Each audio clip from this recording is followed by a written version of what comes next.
Hello and welcome to the latest edition and latest podcast of the NFLExperts podcast, I guess. It didn't really sound very fluent, but Okay, yeah. we decided that this close to the season, no one cares about week 4 of the preseason. True. And even if we wanted to change our mind, we're recording this on the day of the preseason, so let's just have a normal podcast, talk a little bit about the upcoming season, shall we? Yeah, let's do it. So let's kick into it with doing some predictions for what's going to happen at the end of the season for the leaderboards, statistic-wise. Dave, give me your leader in passing yards. For 2013? Yeah. Leader in passing yards? Yes. Here's I don't know. I think this is a pretty good one. Matt Stafford. Ooh.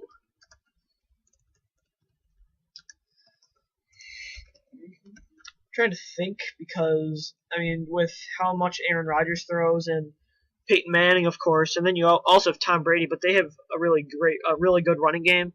And then a guy, I can see where you go with Matt Stafford because of how he throws the football so much. But I would kind of, and I like Matt Ryan too, but with Steven Jackson coming in, they're going to run a lot more than they did.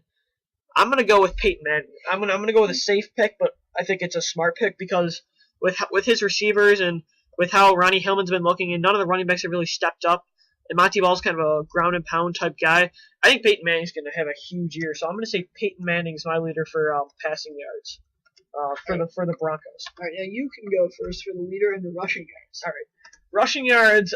I know it's boring, but I'm going to say C.J. Spiller. What?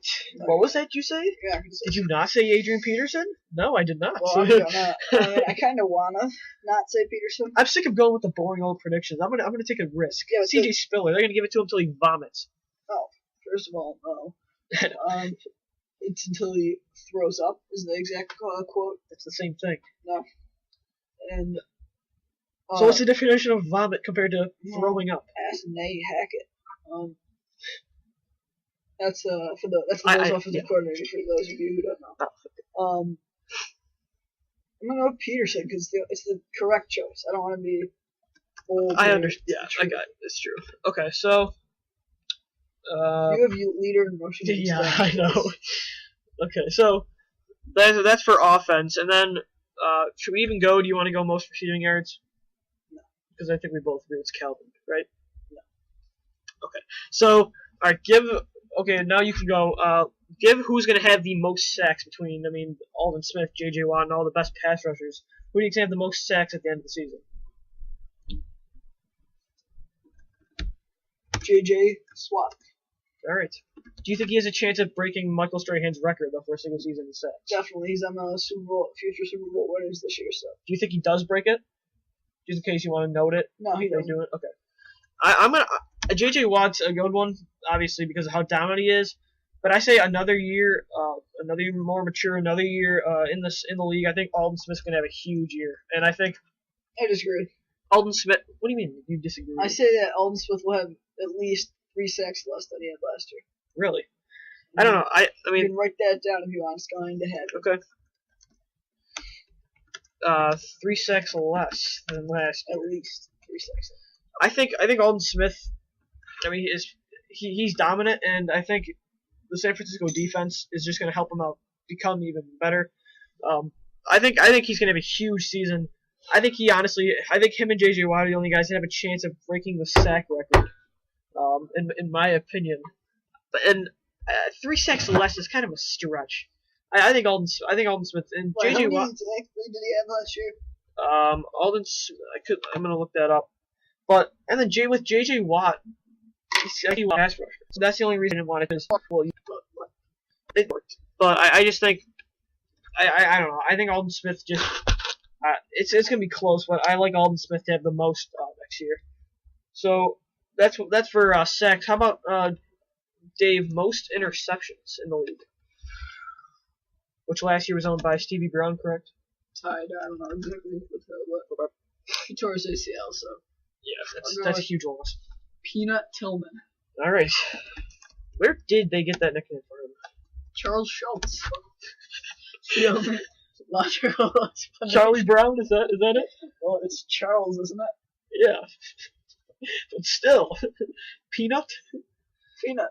Right. Peanut. Look it up. Yeah, Charles Tillman is probably one of the best turnover machines in the league. I'm gonna go with it. Could be a safe pick, but I think Patrick Peterson is gonna have a huge season this year and emerge as the second best cornerback, and he will jump ahead of Richard Sherman. And I think he's gonna lead the league in interceptions. Peterson's a big time athlete. He's gonna be playing offense this year too. You're right, Peterson is Adrian Peterson. Oh, okay, funny. All right, now give your MVP of the season. Jamal Charles. Ooh, bold. I like it. I'm gonna go with. No, and screw it. Change Peterson to Charles. I was thinking about that for rushing yards. Oh, for rushing. Okay. I like that as well. For MVP, I'm gonna go with. I'm gonna go Tom Brady. I think he's gonna prove that it doesn't matter who he's throwing to. And I think they're still gonna be a playoff team, and I think they're gonna go pretty far this year. All right. Give me your offensive player of the year. Jamal Charles? Isn't it the same thing, pretty much? Not really. Why don't I just get rid of that one? Because, but listen to this though. AJ Peterson won comeback player of the year, but then didn't Peyton Manning win? No, actually, that's right. No, I agree. I think that's a good point for you. Good point. Let's give me your offensive rookie of the year. Well, you can do defensive player of the year. Okay. Just because neither of us did a defensive. That's true. All right, so give me your defensive player of the year. You won defensive rookie of the year last year, Luke Kuechly, linebacker of the Panthers. I like that pick. I think he's definitely gonna emerge as the best middle linebacker in the league. But for me, for the defensive player of the year, I mean, you could go J.J. Watt again, one of the pass rushers. But I mean, it's kind of up in the air. But I'm going to go with Navarro Bowman. I think he's going to emerge this year as the better San Francisco 49er linebacker, and I think he's going to break out and have an even better year statistically than he did last year. Do you think he'll lead the league in tackles? I think he will. I think it's going to come down to him and Luke Kuechly, but I think Bowman will. But it's up in the air. I mean, if you're telling me Luke Kuechly will be, I mean, that's no surprise. Well, I just think Kuechly's just such a monster all around. Oh, I know, yeah. Player, that's why. And they're both in really good linebacking cores. With Kuechly has John Beason and Thomas Davis, and then obviously Patrick Willis and Navarro Bowman. So and Alden Smith. Yeah, of course. So, and they're always forget him. Aaron Brooks. Ahmad Brooks. Rod Brooks. Okay, Ahmad Brooks. So with those guys, I mean, they're both in great cores. So now let's go to rookies though. Give the best the offensive rookie of the year for the season.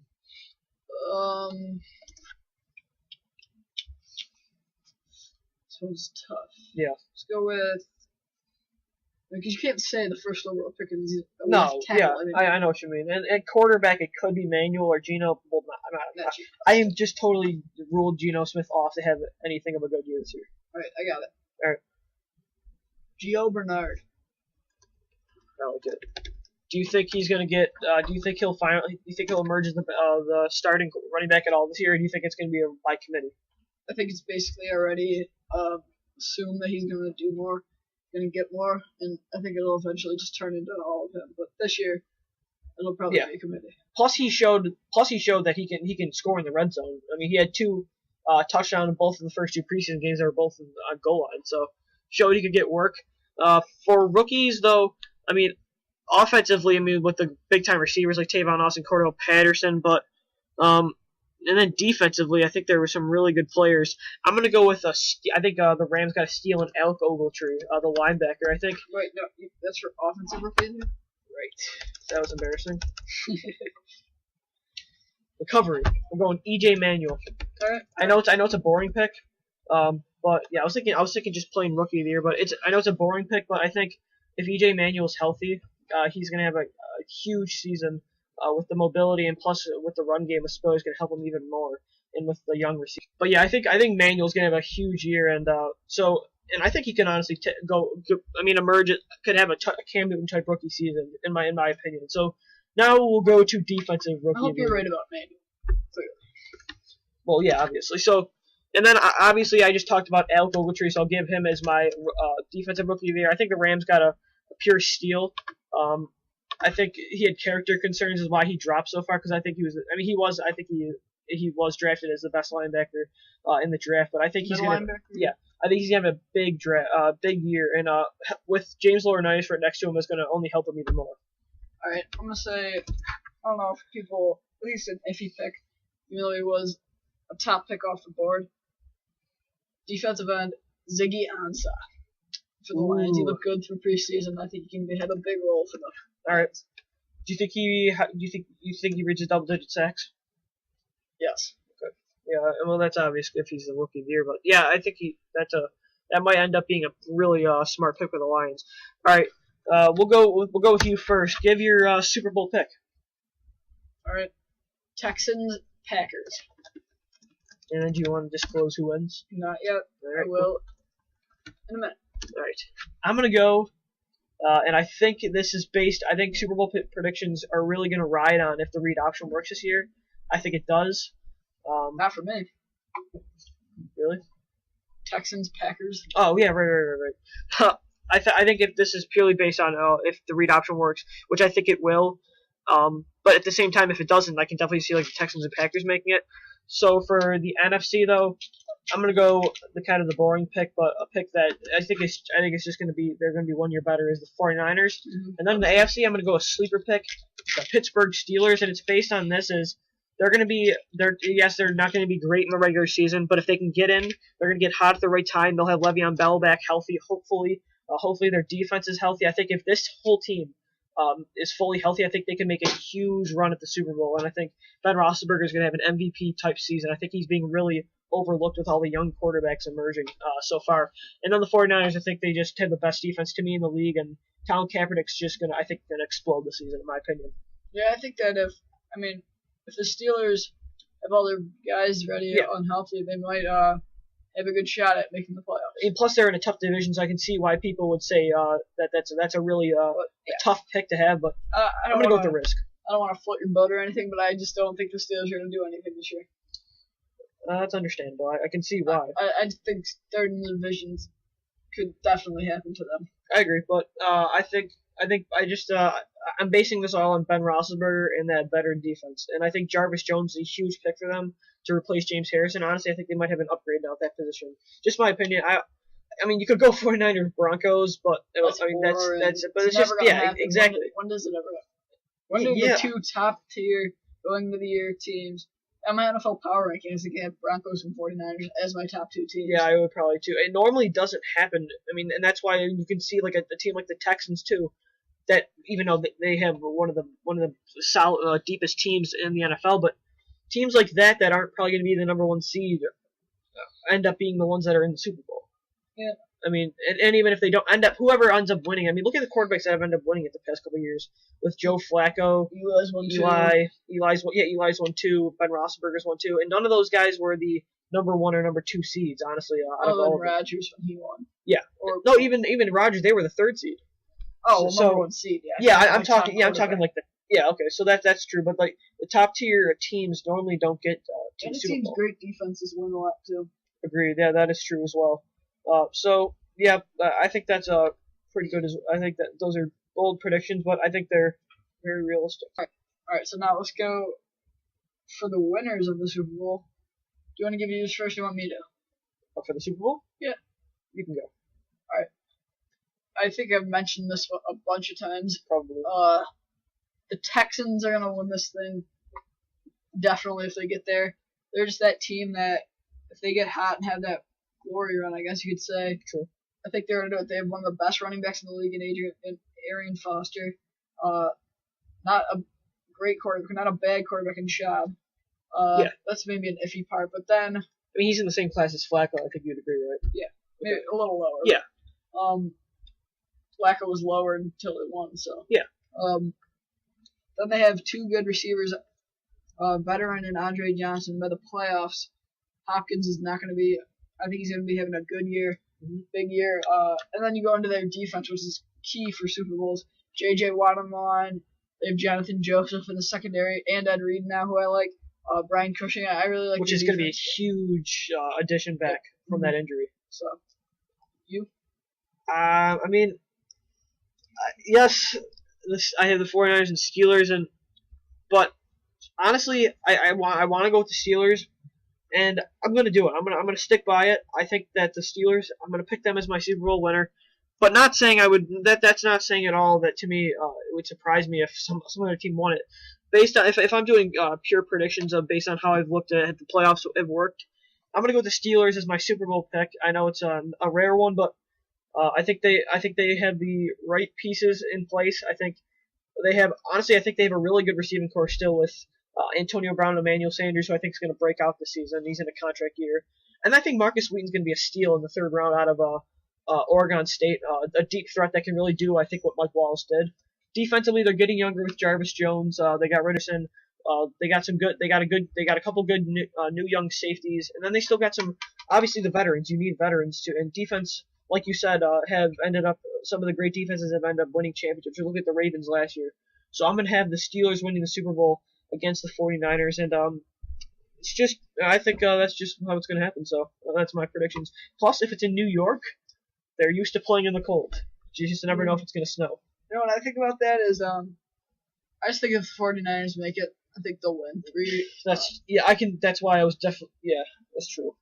One game away 2 years ago in it last year. I think they'll win it if they get back there. But if they get back there, I have them getting back there. But to me, it's just I don't know. I just have that. I have this. I think I like the Steelers more. But that's what I was kind of thinking why I was about to choose the 49ers instead of Steelers. But I stuck with the Steelers is because, like you said, they went to the NFC Championship game. They came up just short. They got back there. They moved on to the next stage. Then they got to the Super Bowl. They lost. You're right. If they get back there, they might go on to the next stage.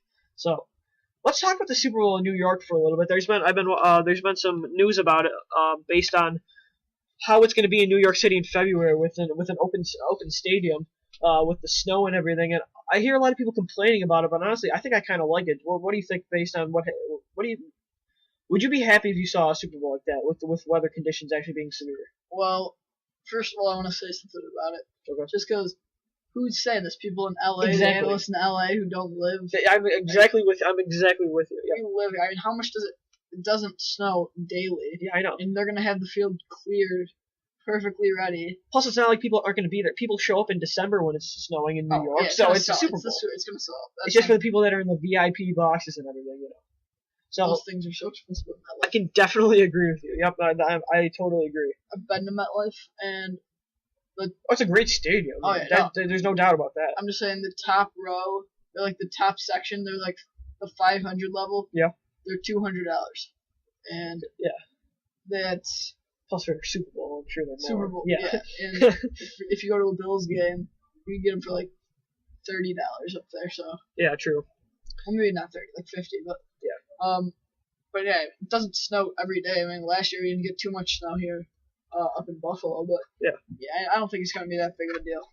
I mean, I think if it works out here, a lot of teams like Philadelphia, I mean, a lot of teams with open stadium, the Bills. I mean, a crappy stadium. Open stadium. Then if you want to go Bills, you can go Cleveland. Can't go Bills. No, and then if you want, I'm just saying like with those type. But I think if it works out there, a lot of those teams are gonna be pushing to get one. But again, if it doesn't work out though, but I mean they forget people. The weather conditions haven't affected championship games. I don't want to go too back in time, but if you look at the Ice Bowl back in the 60s with the Packers Cowboys, that's one of the best games in NFL history.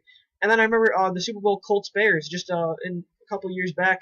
Well, actually, it's been a while since now though. It rained and it was bad weather conditions there too, and it's kind of fun. I kind of like watching it like that. It shows kind of how teams adjust, and I think it, like you said, it's based on the people that live in LA that aren't used to it. I think it'd actually be pretty cool.